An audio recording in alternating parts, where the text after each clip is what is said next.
What is going on, my broskies? My name is Toadski, back again, here to bring you guys yet another One Piece Treasure Cruise video. And today we got some interesting news. We had the official announcement, obviously, for the data download stuff that we talked about the other day in regards to Boa Hancock and the 6+ Rayleigh, the new Kizuna Clash.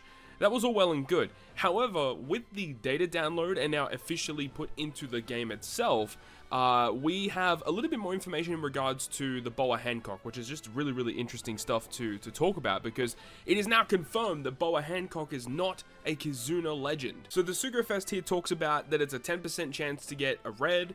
However, they are offsetting that with also making it so that there's 20 available legends, so it's still the same rate to get any particular legend, but you're going to be seeing more red posters, which does feel good, but the fact that they do offset the amount of reds that are available when they scale up the percentage chance of reds, so it's still the same rate at the end of the day. But the other thing is that this isn't really a Kizuna Clash Sugofest. Well, it kind of is in some aspects, but the actual title of the Sugofest, as you can see, is called the Worldwide Anniversary Countdown Sugofest. And we are very close now to the Worldwide Anniversary, as they call it, or as most people in the community call it, the Global Anniversary. So that is going to be debuting very shortly towards the end of February. And of course, that's going to be debuting one, maybe two, maybe even more anniversary exclusive characters, which is obviously going to be exciting. Now, if we go a little bit deeper into this banner, it gives us a bit more information. The Kizuna Clash is going live on February 20th until the February 25th. And talking about the gem packs, of course, there's going to be usually gem packs for Kizuna potions, which is cool if you're into that kind of thing.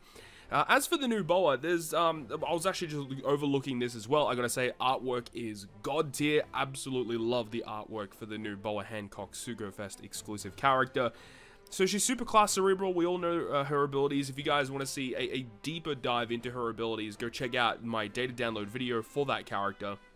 But the thing that I always really love checking is the super tandem of the character, because if we go over to the level 5 ability, this is what the data miners were able to locate. What we don't know all the time is the level 1 to the level 4 abilities, because that can change drastically, obviously, and it's a character, like, not a lot of people are going to have this character maxed out, you know, so it's going to be interesting to see. But when I went over to level 1, the thing that I noticed straight away is that the condition for this super tandem does not change from level 1 to level 5, and you have no idea how excited I was for that. I love the fact that they did that. They don't do this that often at all, if at all. I can't even remember another time that they even did that, at least for a Sugofest exclusive character. So that's dope, because you only need one character to tap with, and then this Boa, and you can trigger the super tandem. So that's great. Obviously, level 1 ability, not that great. Only a 1.25 boost, going up to 1.5 with level 2, 1.75, and then once you get to level 4, that's when you are getting the delayed conditional boost, because Boa herself does allow you to get a delayed conditional boost, as her special gives you the delay through immunity and stuff like that, which is all well and good. So the fact that she does provide a level 4 does kind of suck, but at the end of the day, you can still stack another conditional boost with her, and it's not really that big of an issue. But the fact that it's a super tandem you can trigger off of, like, 2 characters is really strong. Obviously, Boa Hancock, and then one of the listed characters. And then, of course, the Sharky character getting her first character in One Piece Treasure Cruise is actually really cool. Just getting more representation for more units is always a good thing. So, Part 1 is debuting on the 16th, which is tomorrow as of the recording of this video. Part 2, there is going to be a Part 2, which doesn't usually happen for Kizuna banners, but that is going to be occurring on the day after, on Feb 17th. Now, as for the breakdown of the steps, these steps look horrendous. Like, this looks like pretty generic, like new batch Red Recruit kind of Sugofest. So you do see here, you know, 1, 2, 4, 5, I'm not going to go through all the numbers, but you can see a lot of those steps, generic, legend, or rate boosted character, so pretty terrible.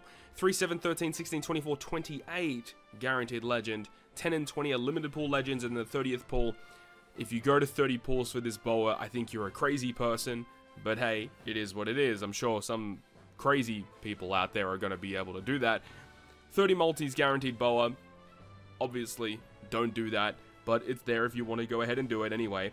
As for the characters that are available, Part 1 of the Sugofest looking pretty juicy for me, as I could potentially get my hands on Boa, which would be awesome, but I also don't own the Kizuna Legend Reiju. Now, I don't really think I'm going to use that character all that much, but this character has some pretty good synergy with some other good characters in the game. Rush Sugo Sanji, you could use this with Zoro Sanji as well. She's just a pretty good unit across the board. Has a really good utility special, removing a couple of key gimmicks there. Has a super tandem. I don't actually remember exactly what she does in Rumble, but I assume it's damage over time because that's what a lot of poison characters kind of do. Nothing too crazy there. And then, yeah, it's going to be, yeah, damage over time stuff, which is never that fun, because damage over time just has never had a place in One Piece Treasure Cruise, really. So, yeah, the Rage is cool. I would love to get my hands on that new character. Also, the Strength Kizuna Boa is going to be featured on Part 1.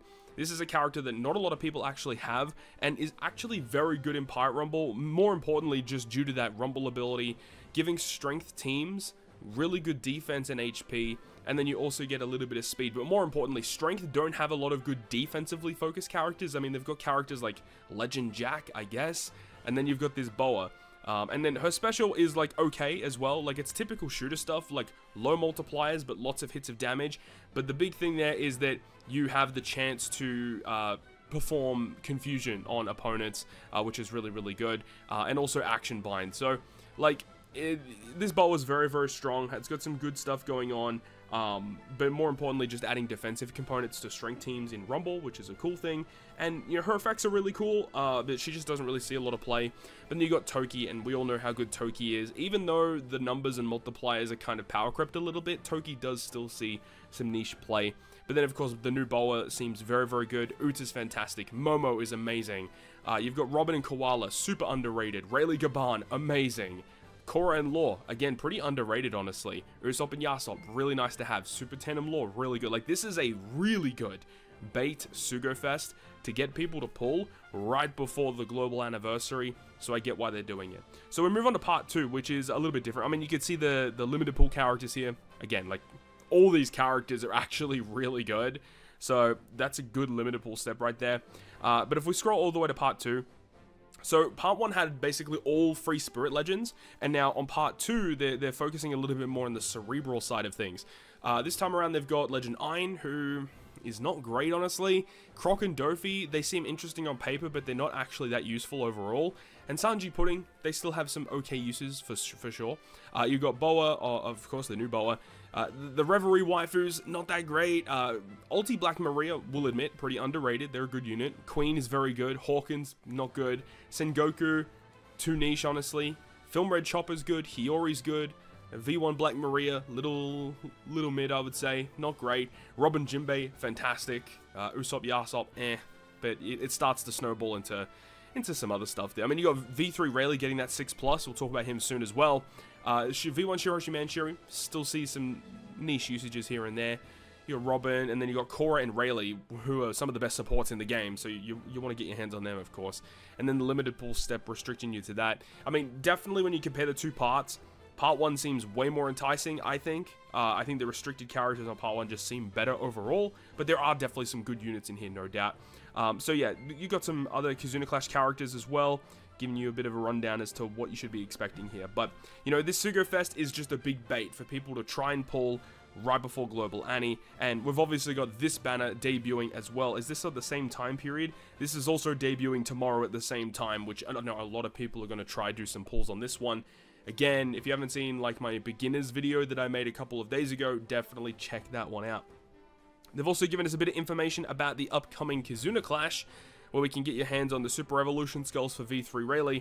Honestly, a really good Super Evolution. I think this character is actually going to see a hell of a lot of play. Very, very good unit overall. It does mention that one of the bosses in this Kizuna Clash is going to have like the HP bar with color changing. And I think I had to look at the details from some of the people in Discord. Apparently, the boss is literally one of every color. So, like, the first 20% is one color, next 20% is another color, and it's like all 5 colors on the HP bar. That's going to be really frustrating to deal with. It is what it is. We'll cross that bridge when we get to it. And it does mention something about the Trafalgar Law Super Evolution skulls. So, right at the bottom paragraph on the screen here, a lot of people did actually miss out on a couple of skulls. Typically, they actually give us, you know, when these Super Sugos get these, you know, Super Evolutions, you know, you can only get, like, one skull from each event, like Grand Party, Treasure Map, Kizuna Clash will have a skull. They'll have like a blitz battle where you can get one as well. And typically they do give us like a little bit of excess, like maybe 1 to 2 extra skulls, just in case if you weren't able to get all 5. But this time around for lore, they literally only gave us 5 skulls, and if you missed one of the events, you couldn't super evolve your lore. They're already adding lore skulls into the shop, so if you did miss that opportunity, you can super evolve him, which is great. And then obviously giving the skulls for the Stampede Luffy, which is another great super evolution, honestly. But yeah, that's pretty much it in terms of the Kizuna stuff that I really wanted to mention to you guys, because I know some people may ask about that. There's the boosted list for the upcoming Kizuna as well. And this whole like theming of this Kizuna is going to be against Blackbeard. We've got the new Boa, Rayleigh getting the 6+. It's all about the big conundrum, the big event that occurred on Amazon Lily. So still begging the question what the global Annie could be. It could be a lot of different things at this point. I've seen people go as far as to say it could be Lore Blackbeard. I've seen people say Cross Guild, which I think would be an amazing worldwide anniversary banner. We'll have to wait and see exactly what they're doing. And of course, the official announcement of Rayleigh himself. And we already talked about him in the data download video as well. I do think this is one of the greatest 6+s we've had, at least in a really long time. This guy's really good. And I feel like he only really gets good once you get him to level limit break 5, because that's when his special does change, where you're allowed to launch one additional special alongside Rayleigh, because without having that ability, you could only use Rayleigh's special during the turn, and that really hinders his usability, because, you know, his special and his captain didn't really have a lot of utility, and his special was basically just do a bunch of damage and make your normal attacks go through defensive effects, which is good, but being only able to use his special was a problem. Now they've added utility in his captain, as his captain ability now removes attack down by 10 turns, and his special not only gives you the big damage, it does orb change, and it also removes paralysis, and of course you can still go through defensive effects with your normal attacks. So adding all of these things to his kit just makes him more usable, and by adding an additional special allows you to get around even more gimmicks, so you could just kill the boss with just a Rayleigh special, and potentially stuff that you've activated earlier that you've carried into the next room, like a chain lock or a chain boundary that you used in a previous stage, or a color affinity boost that lasts for multiple turns. There's lots of ways to abuse this Rayleigh, and I think he's going to be a very useful character moving forward too. I think one of his best use cases is going to be, you know, utilizing him in like treasure map mini bosses. I'm actually using him right now in one of my treasure map mini bosses just to get through the defensive effects and just kill. Just works out really, really well. So yeah, Rayleigh looking like an absolute Chad. Really can't wait to get my hands on this guy. But that's all the information that we have right now. Just wanted to convey to you guys the information about the upcoming Kizuna, Rayleigh, and the fact that Boa is not a Kizuna legend, which means that after she goes away and they update the red tickets, this Boa will be pullable from every generic red tickets once her Sugo Fest disappears. So that's really good to know. You know, characters like Legend Momo, Legend Hiyori from late last year, people really want to get their hands on those units. They're available on red tickets now. Characters like Lilith and Jewelry Bonnie, you know, when their banners disappear and then they update the red tickets, they're going to be pullable as well. So these red tickets are just gaining more and more value as time goes on, which is dope. I really hope they update the limited pool tickets though, because the limited pool continues to grow every single month. And it gets to a point where there's so many characters, it's really hard to pin down that one that you want. So I hope that they update that. We'll have to wait and see. One minor thing before we wrap up the video, there is an important notice which talks about a brand new update coming up, version 13.4.1, starting Feb 19 at 1 p.m. PST, going to, what is that, 10 p.m. PST, so a 7-8 hour maintenance. So it's 1 p.m. to 8 p.m. No, it's not. 10 p.m. Yeah, whatever it is, 9-hour maintenance, if I could do the math. But it says that with this update, the updating the app icon, which currently it's the dual Yamato from the New Year's Sugo Fest. I totally get it. Yamato's been and gone. You got to update that app. So they could do a couple different things here, where they could change the app icon from Yamato to the generic Luffy icon, or they change the icon to whatever the global anniversary character is going to be. I don't expect that to be the case. Usually they will update the app icon on the day of the Sugo Fest, or the day after the Sugo Fest is out. So I don't expect them to change the app to, you know, a new character. I assume it's just going to go back to the old app icon. But it talks about adding item rates for power up in help. Details can be seen in menu help and then others. item rate information. So this is interesting. So they've never done this before. They've never publicly given out the rates for certain items. So I assume what this means is that they're going to tell us exactly, you know, if you use an almighty manual that's not guaranteed, like, you know, what's the chance of it actually activating? And the big thing, honestly, is tablets. Like, if you use a tablet, what's the chance of that one activating? Because that's never been publicly stated, and people have just kind of assumed it's like 20 to 30% chance. So I think we're going to get an official announcement in regards to that. So I think that's pretty cool. We'll have to wait and see, of course, when this minor update does drop. And then also a lot of bug fixes are going to be occurring too. So that's pretty dope. Long maintenance though, for not a lot of additions to the game, which I think is kind of interesting, but it is what it is. But that's pretty much all I wanted to tell you guys today. Everything about the upcoming stuff, lots of stuff to look forward to. I'll bring you guys a breakdown for the upcoming Kizuna Clash in the next day or so, so definitely stay tuned for that. Hopefully you enjoyed the video. If you did, make sure to go ahead and leave a like, and if you want to stay up to date with all the content I post, including more One Piece Treasure Cruise content, make sure to hit the subscribe button down below. On that, guys, I'll see you guys within the next video.